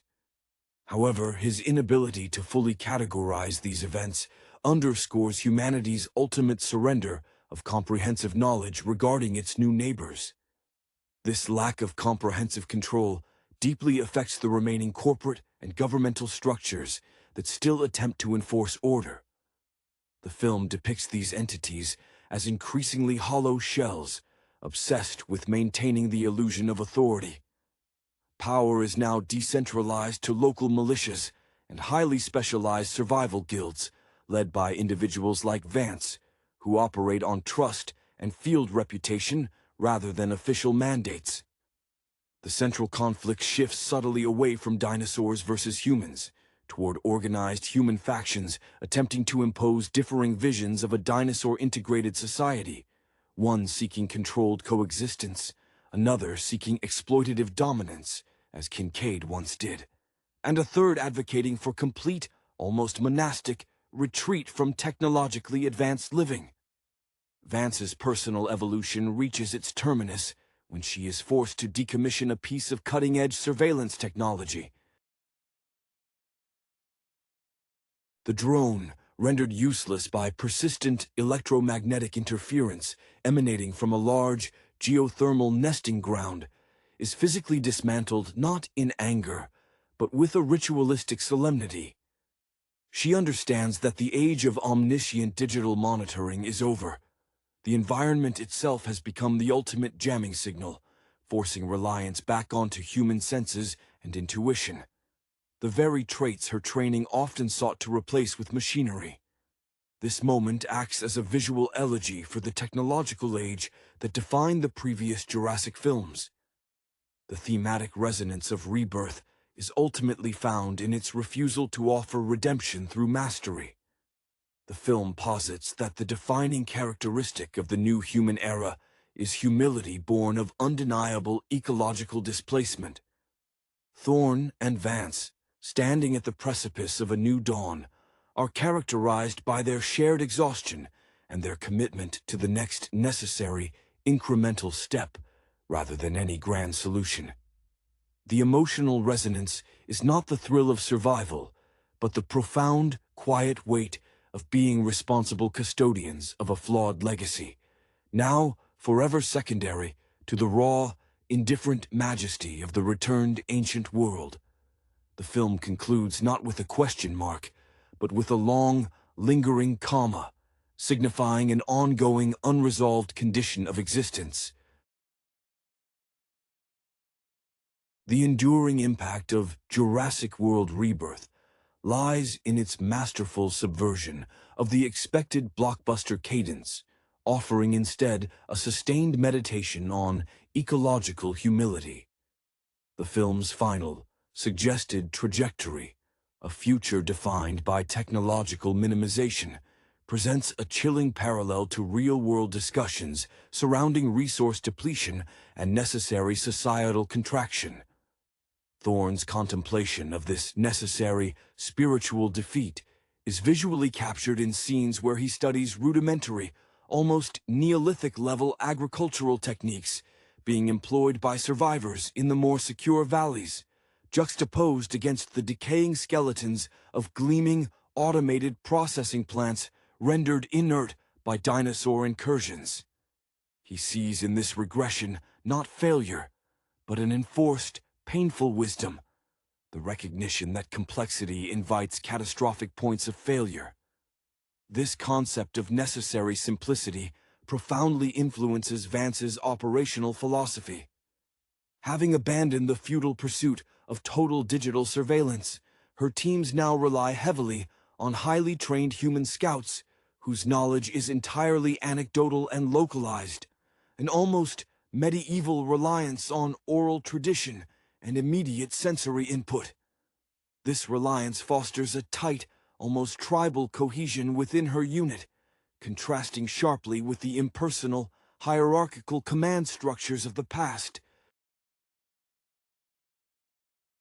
Her greatest success in the film's conclusion is not neutralizing a major threat, but successfully mediating a tense standoff between two desperate human factions over access to a clean aquifer, demonstrating that the primary enemy has shifted from biological inevitability to human fragmentation under pressure. Vance's final expression is one of grim contentment. She hasn't saved the world, but she has forged a localized, functional moral framework within its ruins. The fate of Kincaid's experimental ecosystem serves as the film's most potent cautionary emblem. The zone he attempted to sterilize for profit has indeed been reclaimed, but by hyper-resilient alien flora that developed rapidly in response to the injected bioremediation agents, effectively creating a living, toxic labyrinth that even the adaptive dinosaurs refused to cross. This serves as nature's ultimate, ironic punchline. Humanity's attempt to engineer a controlled vacuum results only in the creation of a new, highly specialized ecological hazard, a testament to the universe's refusal to be neatly sectioned off for profit. The scene where Thorne and Vance observe this zone from a safe distance, illuminated by the eerie phosphorescence of the alien vegetation, solidifies their shared understanding. Every human intervention generates unpredictable, exponentially more complex reactions. Ultimately, Rebirth positions itself as a profound character study in acceptance. Thorne stops looking for the antidote or the reset button. He begins cataloging the new normal with the detached, melancholy precision of a historian recording the final days of a fallen empire. His final scenes involve teaching the concept of deep time to Kai, illustrating that humanity's brief, technologically amplified moment of dominance was an anomaly, and the current state, a return to being one significant, yet mutable, part of a much larger biological narrative, is the default setting. The film doesn't end with the roar of a dinosaur, but with the soft, insistent sound of wind moving through tall, unfamiliar grasses, growing over shattered concrete, signifying that life's relentless, quiet persistence always outlives the drama of human ambition. The lingering sense of unresolved adaptation forces the audience to confront the inherent human tendency toward nostalgia for lost dominance, a sentiment expertly manipulated by the film's recurring visual motif, reflections. Throughout the later acts, characters frequently catch glimpses of themselves in pools of rainwater, polished metal, or the reflective surfaces of abandoned electronics, only to have the image momentarily distorted or entirely replaced by the silhouette of a passing dinosaur. This visual technique externalizes the internal conflict. The human self-image is continuously threatened and overwritten by the presence of the resurrected creatures.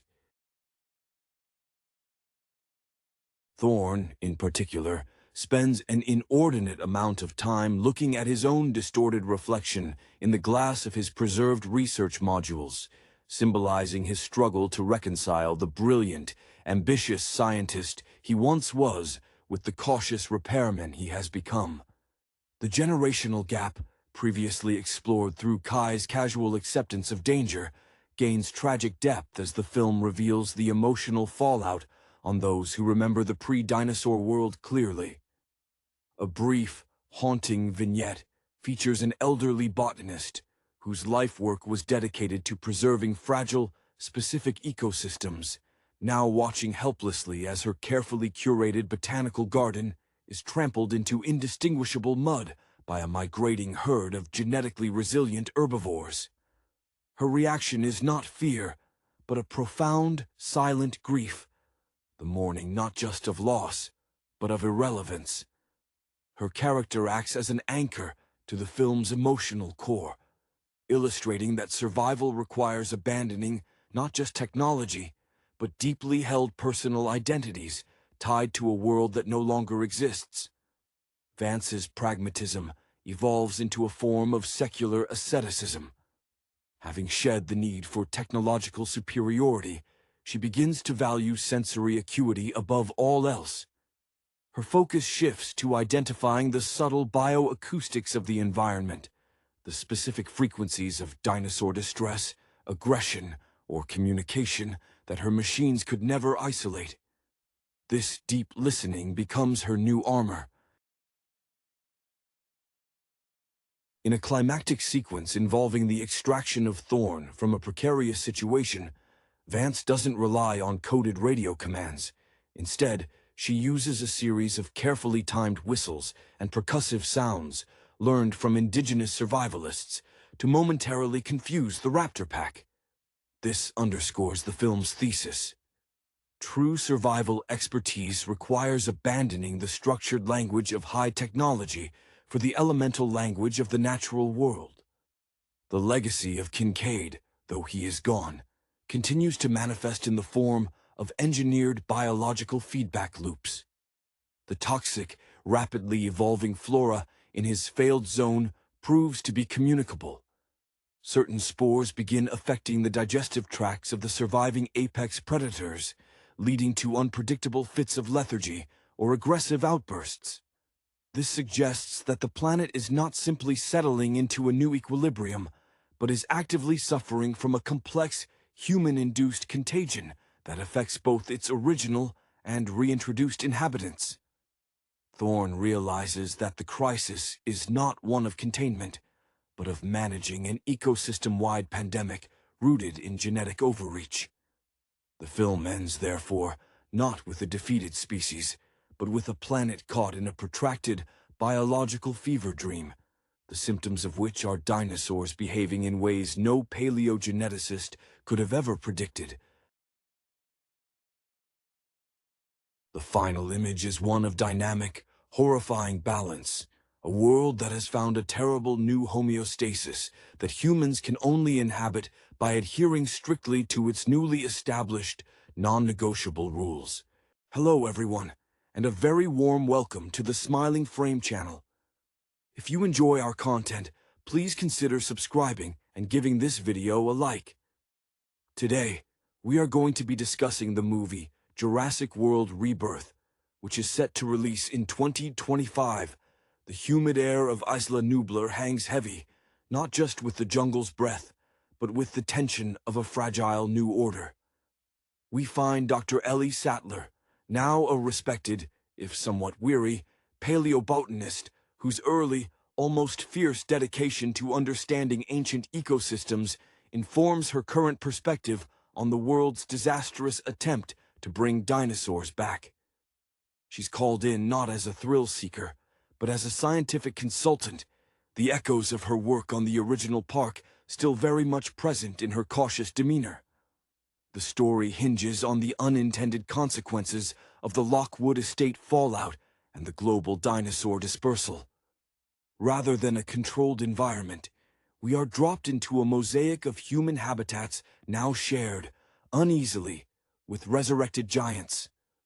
One of the central figures we follow is Owen Grady, his past as a Navy man turned animal behaviorist, lending him a unique, almost spiritual understanding of predatory instinct.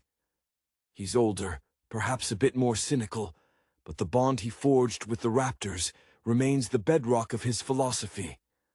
Coexistence requires respect, not domination. He's been living off-grid, an unofficial warden in a reclaimed wilderness area, trying to keep the peace with a particularly aggressive pack of Allosaurus that have migrated near a small agricultural community. Into this volatile scenario steps Maya, a young bioacoustician whose early career involved mapping deep-sea mammal communication, a discipline requiring incredible patience and an ability to decipher alien languages. Her breakthrough involves recognizing complex, low-frequency communication patterns in the larger sauropods, suggesting a level of social intelligence previously underestimated. She believes a coordinated migration, driven by climate shifts, and perhaps even subtle human interference in their territories, is about to cause a massive bottleneck event near a major population center, a city built, ironically, on the ruins of a failed biotech initiative. The inciting incident occurs when a genetically modified hybrid, ostensibly engineered for rapid regeneration, but now wildly unstable, escapes a black site research facility nestled deep in the Canadian Rockies, a strange cold backdrop for such tropical beasts. This creature, possessing traits that make it incredibly adaptable to diverse climates, becomes the immediate physical threat driving the plot. Owen and Claire Deering, whose administrative and public relations skills have matured into a sharp, pragmatic leadership style honed by years of crisis management post-extinction, are reluctantly brought together by a desperate international agency. Claire, ever the pragmatist, sees the bigger picture of global stability, while Owen insists on an approach centered on understanding the creature's motivations, drawing directly from his early, risky attempts to bond with Blue. Their journey takes them across continents, chasing acoustic signatures and environmental anomalies. There are tense sequences in densely packed urban environments, where a simple territorial dispute between a Carnotaurus and city infrastructure leads to spectacular chaos, showcasing Satler's warnings coming terrifyingly true. We see the tension between pure scientific observation, represented by Satler's attempts to analyze the environmental feedback loops, and the necessity of direct intervention, led by Owen's gut instinct. The climax involves luring the apex hybrid away from the migration path, not by force, but by exploiting its learned responses. Maya uses her acoustic technology to mimic distress calls from the hybrid's perceived pack structure, a manipulation derived from her early work interpreting whale songs. Owen leverages his unparalleled understanding of the hybrid's learned pack loyalty, placing himself in immense danger to guide it toward a remote, contained reserve. It's a delicate dance between animal control and genuine empathy, a narrative thread that runs through all of Owen's past decisions. The film closes not with total victory, but with a hard-won equilibrium. The dinosaurs are still here, the world is irrevocably altered, but there's a fragile understanding established between humanity and its prehistoric guests, built on the foundations laid by people who dared to look at monsters and see, first and foremost, complex animals deserving of study and respect. Satler sighs, looking out over a newly reforested zone where a gentle brachiosaurus grazes, recognizing that containment is temporary, but responsible stewardship must be permanent. The weight of responsibility settles heavily upon Owen Grady's shoulders, a burden etched into the lines around his eyes that deepen whenever he has to witness needless destruction wrought by beings he once sought to understand intimately. His current sanctuary, a makeshift research station bordering the sprawling Oregon forests, smells permanently of damp earth and gunpowder, a testament to the constant negotiation required to maintain boundaries with the increasingly bold megafauna.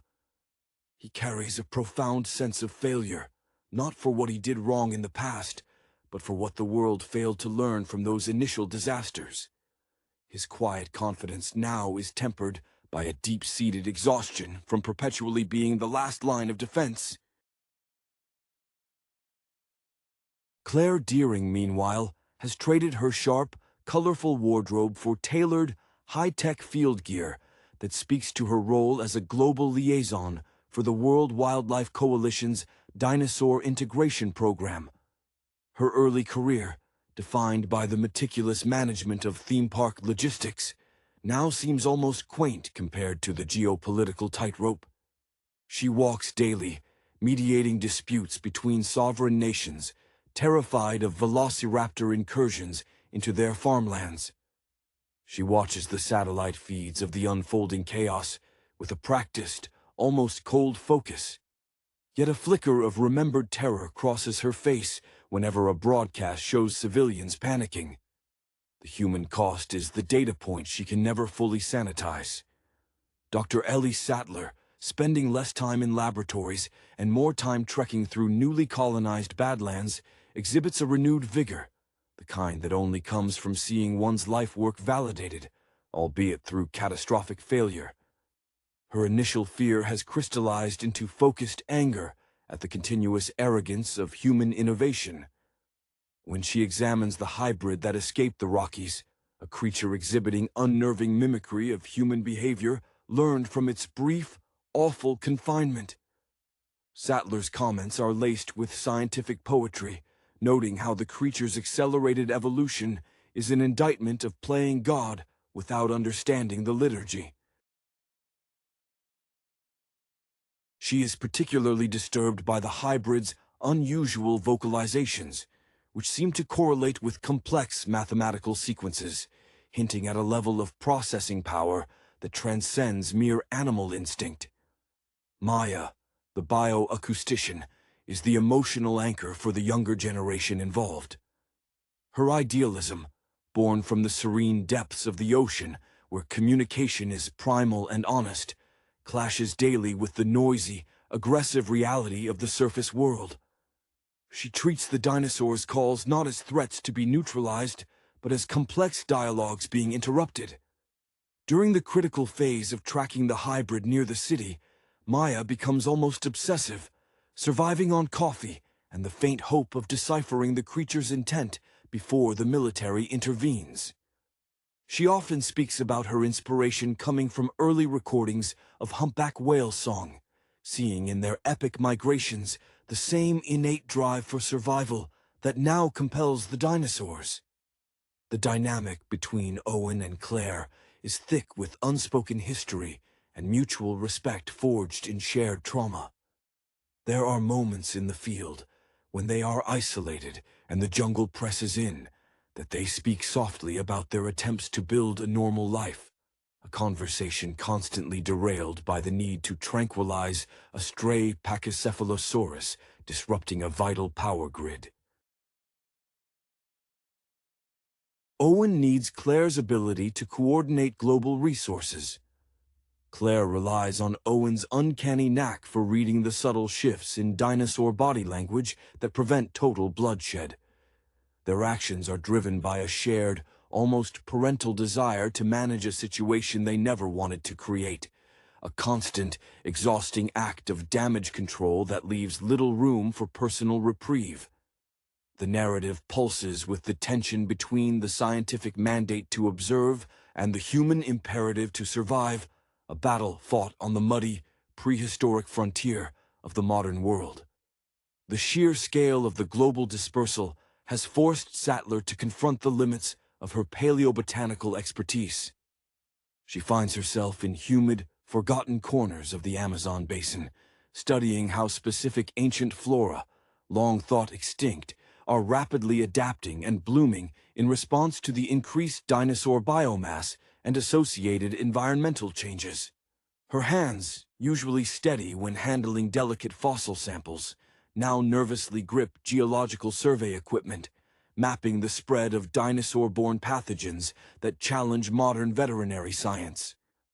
There is a profound melancholy in her observations. She is witnessing evolution in fast forward, a terrifying testament to the resilience of life when given the chance, even if that chance was bought with human hubris. Her greatest emotional struggle is maintaining objectivity when every data point screams warnings that the scientists who initially funded the return of the dinosaurs willfully ignored. Owen's initial reluctance to fully rejoin the effort stems from a deeply personal incident following the last major crisis, a misunderstanding involving a juvenile ceratosaurus and a remote research team that ended tragically. He carries the guilt like a physical weight, refusing to wear any official insignia, preferring the anonymity of practical necessity. His bond with the remnant of his old pack, a small group of highly intelligent, aging raptors now living in protective isolation, serves as his only true therapy. These creatures, capable of complex problem-solving, remind him that intelligence, whether human or reptilian, carries the burden of consequence. When he first encounters the escaped hybrid, he notes its uncanny silence, a lack of the baseline, species-specific vocalizations Maya is seeking, suggesting a severe developmental disconnect, perhaps even a manufactured emptiness where instinct should reside. Claire's pragmatism has become armor, protecting her from the emotional toll of constant triage. Her earlier successes in public relations, smooth-talking investors, and managing public perception are now repurposed for damage assessment and securing emergency funding in shattered European capitals. She moves through disaster zones with an almost unsettling efficiency, prioritizing the securing of vulnerable populations over the containment of individual dinosaurs, a calculation that often puts her at odds with the more conservation-minded scientists. Yet, late at night in sterile command centers, reviewing the faces of displaced families, the veneer cracks. She occasionally contacts Dr. Henry Wu's scattered research notes, desperate to understand the mechanics of the hybrid's creation, driven by a fierce, almost maternal need to undo the flaws in the design before they lead to wider extinction events. Maya, utilizing advanced frequency analysis equipment often borrowed from deep-sea oil exploration teams, discovers that the hybrid is communicating, but not in a language understood by the other dinosaurs. It is utilizing highly compressed, rapid-fire bursts of sound, a form of sonic shorthand that suggests intentional, rapid learning, perhaps even coding derived from the very machinery used to monitor it. This discovery ignites a desperate race against the clock. If the military mobilizes a full-scale conventional response based on the assumption the creature is merely a mindless beast, they risk provoking a response from the wider dinosaur population that Maya's acoustic mapping suggests is already highly agitated by the hybrid's anomalous presence. Her drive is fueled by the conviction that if one can map a whale's journey across an ocean, one can map